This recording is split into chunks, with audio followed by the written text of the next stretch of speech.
talk about lines of best fit, because this data is only every 9 weeks, if we wanted to know about how much would alligator 1 or alligator 2 weigh after 5 weeks, all right, we don't have that data, all right, but we could go to our graph.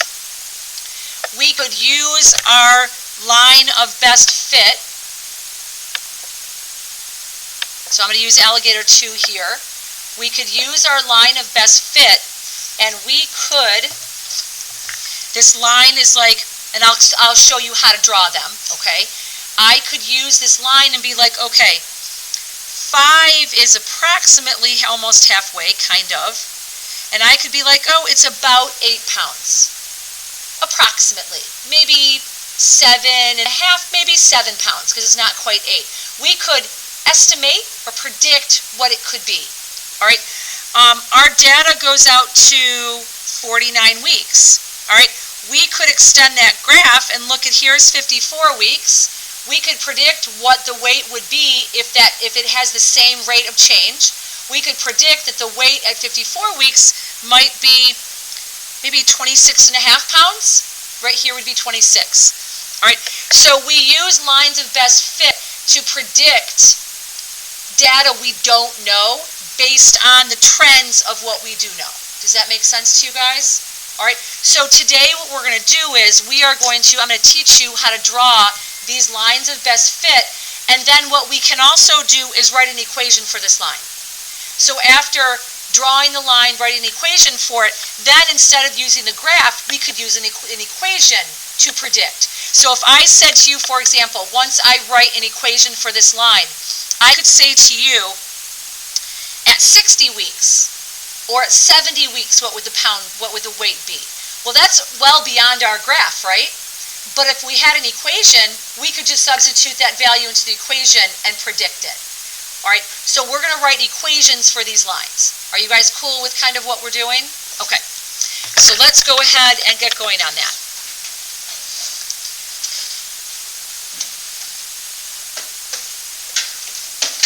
Okay, so today is January 8th.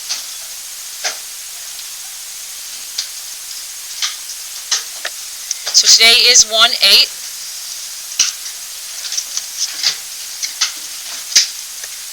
All right, we are still doing 4.6.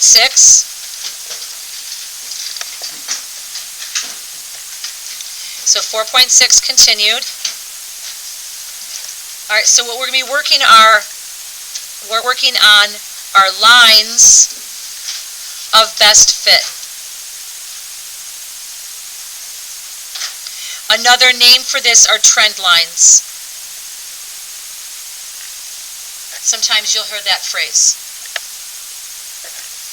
All right, so let me explain a little bit, just a little bit again. So when we have scatter plots,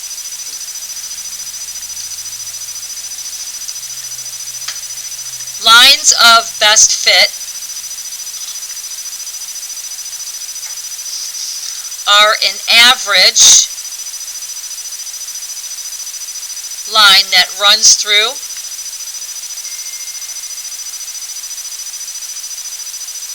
the middle of the data.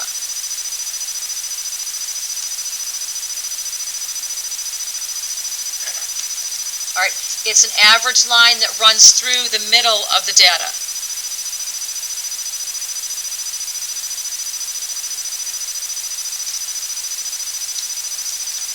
All right, what we're going to do is we're going to use 2 data points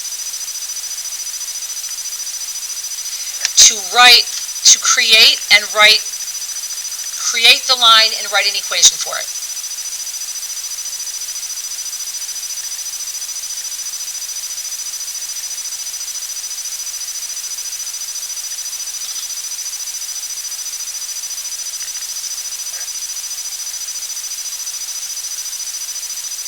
Okay, so I would give yourself, I have a half a page, that might be enough.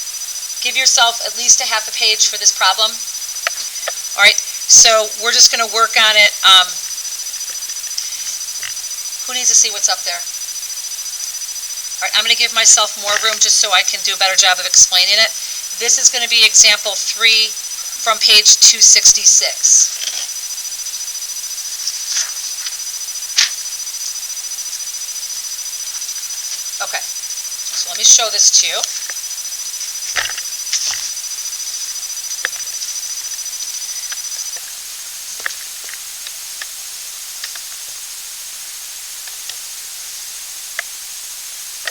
Okay. So first of all, always read it before you do anything with it. It says the table shows the number of active red cockaded woodpeckers? I don't know, woodpecker clusters in part of the DeSoto National Forest in Mississippi. Write an equation that models the number of active clusters as a function of the number of years since 1990. All right, so we're going to use this data. Now, number of active clusters as a function of the number of years since 1990. What form of the linear equation are we going to put this in? L? Slope-intercept form. All right, and that sentence also helps you figure out your x and your y. What is our x information here? What is our x information here, Ashley? Be more specific.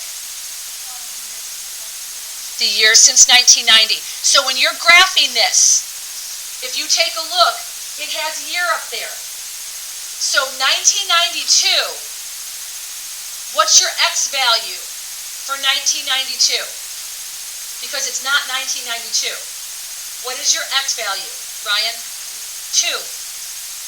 All right, so it's your number of years. So switch those years into years since 1990, okay? All right, go ahead and make a scatter plot of this. And then we're going to do an equation of line of best fit.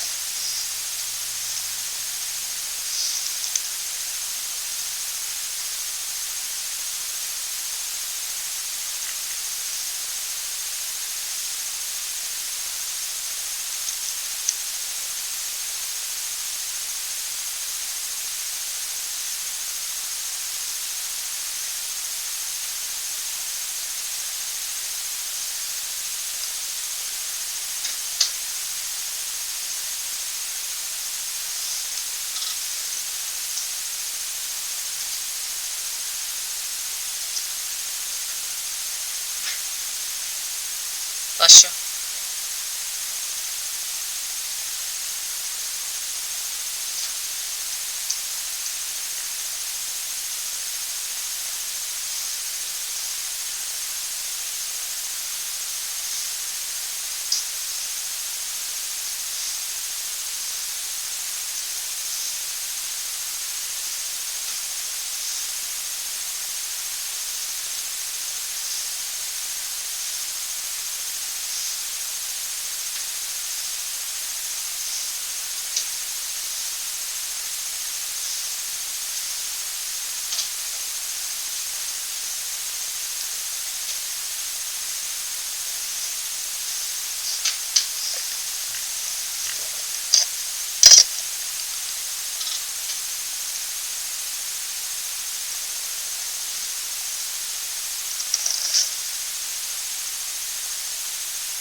Make sure when you're labeling your axes that you're labeling that x-axis number of years since 1990, not number of years.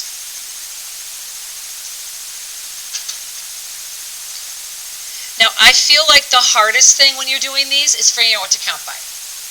All right, so on your x-axis, I think that should be easy. You're just counting by ones, okay? On your y-axis, this is what I consider. What is your smallest number? What is your biggest number? We want to be able to count by something the smallest we possibly can. I always try and start with 1. If 1 doesn't work, which here I don't think it is, because that has to go up 30-ish, probably not the best idea. Then I would go to 2. All right, so start small and then work your way up to see what you think is the best thing to use. All right, if I count by 2s, starting at 20, now if I start at 20, I think that probably would work. If I count by twos, so that's going to go up 2, so that goes up, so to go to 30 is going to be 5, so go up to 50, that's going to be, how many? That's going to be 15? That might be able to fit, right? All right, I wouldn't go too much smaller. The only other one that I would do is maybe 5s, but when you do 5s, it's hard to see the difference between like 22 and 24, right? So if 2s work, I would use 2s. But that's my thought process.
So this is what mine looks like. And make sure I did that right. I'm looking at Molly's. I'm like, mine looks exactly the same as that. But I make mistakes all the time. So here's 3, which is 24. Did you count by 2s? Yes. Awesome. Here's 4, 20, 2, 4, 6, 7. 5 is 7. 6 is 4, okay. 7 is 40, 8 is 42, 9 is 45. Yeah, we're good. Okay, that's cool. We're both good. If you graphed yours right, based on what your increments are and everything, you're cool. Okay? If you counted by 3s, because you see 24 on there, you see 27 on there, you see 45 on there, that's fine, right? I'll look at what you're counting by. All right, how many of you guys are cool so far? How many of you guys are done with your scatter plot? All right, who's still working on it? All right, so get done with the scatter plot. So we're all in the same place, and then we'll talk about writing or drawing a line of best fit and writing the equation.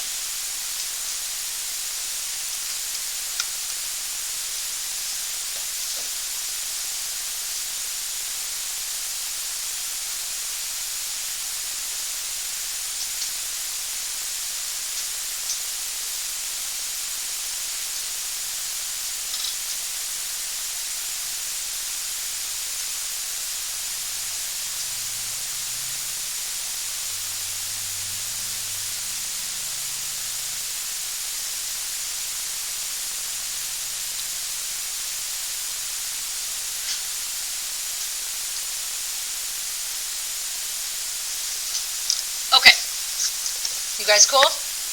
Who's still working? All right, so this is what you're going to do. I'm going to kind of zoom in here so I can give you some directions.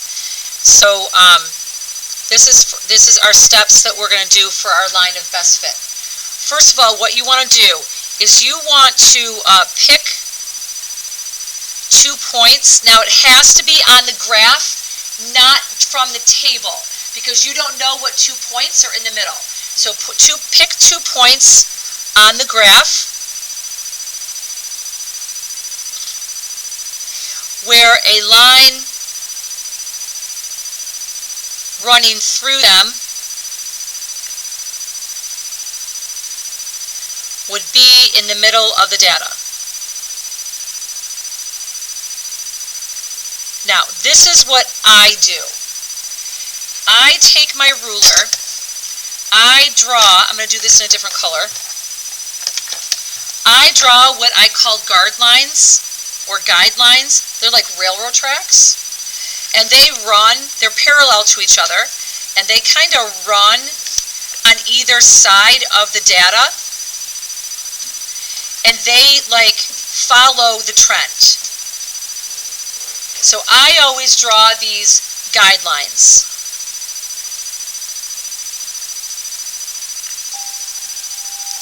Teachers and students, please pardon the interruption. We have Freddie Abdu to do our afternoon prayer. Dear God, please watch over the sick and comfort the needy. Thank you for all of my blessings. I am sorry for sinning. Please forgive me. I will do something to make it up. God, you are the highest of the high and always will be first. Pray for all people in need of a calling. Amen. Excellent job, Freddie. I'd like to thank Mrs. Zellick and those teachers that helped out last evening with our annual geography bee. I'd like to acknowledge the following students, and they can come down to the office now. Congratulations to all of these classroom winners and the place that they finished in the school. In 6th place, Meredith Herman and August Boudreau. They can come down to the office now. In 5th place, Joseph Jolak and Ben Brock. Nice. They may come down to the main office now. In 4th place, Jamie Thomas. She may come down to the main office now. 3rd place, Henry Hamill. He can come down to the main office now. In 2nd place was Julia Trigolescu, who narrowly lost in the very final round to our school champion, Owen Zadar. Both Owen and Julia can come down to the main office now to claim their prizes. Congratulations to all the students last night that participated in the Geography Bee. Have a wonderful rest of your Wednesday. Thank you. Okay, so I draw those guidelines to kind of give me like, it narrows down where the line needs to be. Okay, are you guys good with that so far? Okay, our line that we're drawing needs to be like in the middle of those, hopefully parallel to them. So this is where it gets very subjective. You might pick 2 different points than I pick. The slope should be very similar. Your y-intercept is going to be what your y-intercept is, but your slope should be similar. All right, so what I'm going to do is I'm going to pick maybe this point. This looks like it's kind of in the middle. And maybe this point right here, which looks kind of in the middle. How many of you guys agree that those are kind of in the middle? I'm going to very lightly draw a line between those two, like through those 2 points, going all through the data, not just between the 2 points. So I'm going to kind of just do this. All right, what I'm looking for is, I want our data points, I need to have some of them above the line, some of them below the line. All right, so for our line, we want some points on each side of the line. All right, so let's think about it for a second. If I drew a line through these 2 points right here, these 2 upper points, so all of you take a look at this with me. If I drew a line between these 2 points, why would that be the wrong line? Those 2 right up here, these 2. Why would you say that's a bad line, Ryan? All the other points are below it. If I was to draw a line through these 2 points, why would you say probably not these 2 points? L? All of it's above it, yeah. Why would I not draw them through these 2 points right here? Where my thumb is and where my finger is. Why would that be a bad line? It looks like it's running through the data. There's some above it and there's some below it. Why would that not be good? Giselle?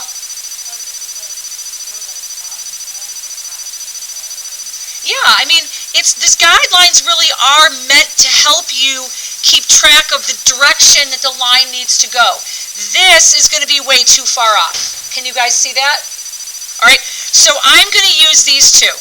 Now, if you chose to use this one here and this one, the slope would be very similar, but your y-intercept might be a little different. All right? So when we're done, the slopes of all of your lines should be very similar to each other, or the same if you use exactly the same points. All right? Similar if you use different points. So now what we're going to do, this is step 2 to writing our line of best fit. You're going to use the 2 data points to find slope, then the y-intercept.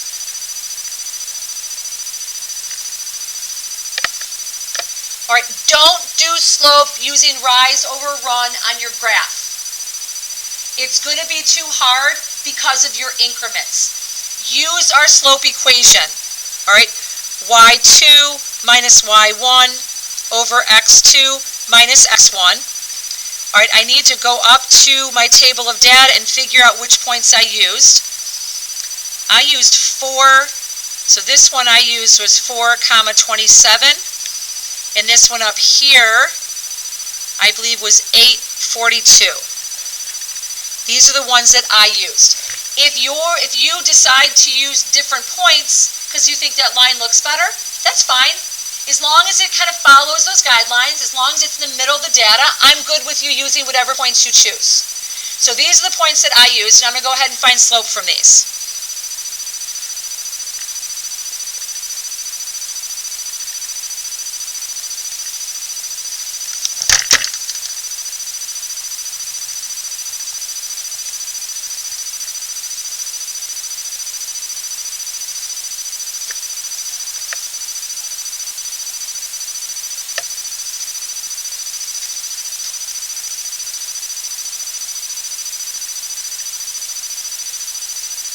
So I got m is equal to 3.75. How many of you guys got that or something similar to that?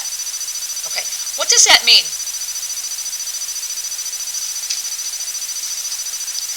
Think of that as a rate of change. What does that mean? Ashley?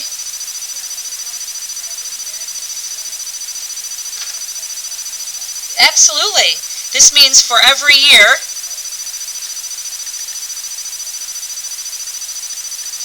there are 3.75 more clusters. Excellent. They didn't ask us to state that, but I need you to know that. Now I'm going to use that to find my b value. All right, I'm going to flip. So I'm going to freeze that, and I'm going to write that down so I can do it on the next side.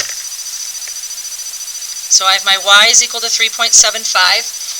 One of the points I used was 842. Yep, so I'm going to use that one. All right, so I have y equals mx plus b. So 42 equals 3.75 times 8 plus b, and I'm going to find my b value.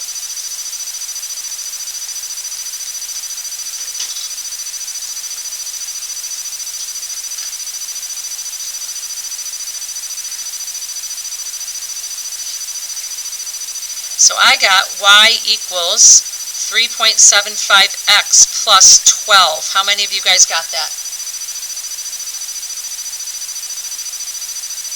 You guys good with that? What does this 12 mean? What does that 12 mean? If my y-intercept is 12 for this data, what does that mean? Rita? Absolutely. So what this means is in 1990, there were 12 clusters. Now our data only goes up to 2000. So I want to say using the line of best fit equation, predict how many clusters there would be in 2005.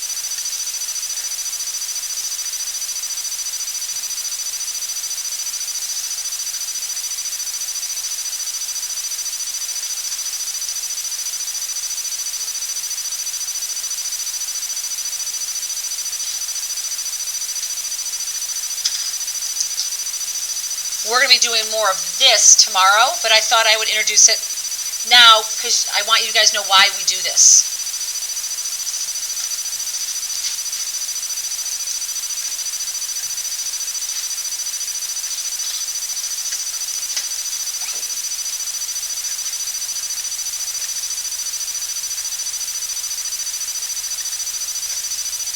How many of you guys got 68.25 clusters?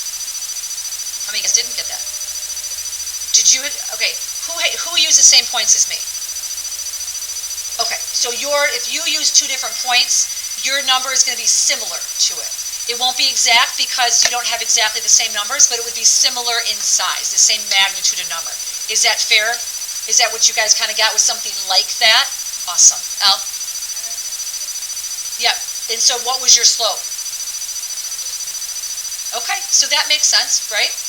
So again, that kind of shows you that this is not exact. This is an approximation. All right, how many of you guys pay attention to, or your family or you are hunters, like you go deer hunting? Okay, in Michigan we have a lot of deer, right? And so one of the things that they try and control is the deer population in different areas in Michigan. For sure around here, Rochester is huge with deer. So they've really had to go and kind of try and do population control of deer. So the DNR goes up and they try and take surveys to try and figure out how many deer are out there. All right, and from one year to the next, they are predicting how many deer they're going to be in the next season. And that, if I understand correctly, because I'm not a hunter, but I think I've been around enough to, I think I know this, they issue hunting permits based on how many deer they expect to be out there, so you're not thinning the deer too much in Michigan. That you're thinning it enough to keep it under control, but you're not getting rid of too many of them. That's how they figure out how many doe permits to give, how many buck permits to give, that kind of stuff. So this is something that they will do, is they will over time take a look at the deer population, and they'll look at how many there are, and they will predict for next year how many they expect to be. This is how they would do it. They probably now have computer programs to do it, but somebody's got to come up with a computer program. And this is how you would come up with that, okay? So if you were coming up with a computer program, you've got to come up with that equation. Essentially, that's what you're doing, is you're using data from the past to create that equation. And if you see that rate of change is slowing down, then you go into the computer program and you would change that rate of change, and then you'd see kind of where it takes you moving forward. All right, so that's why we do these lines of best fit. Okay, you guys cool? Okay, that's all I have for you today.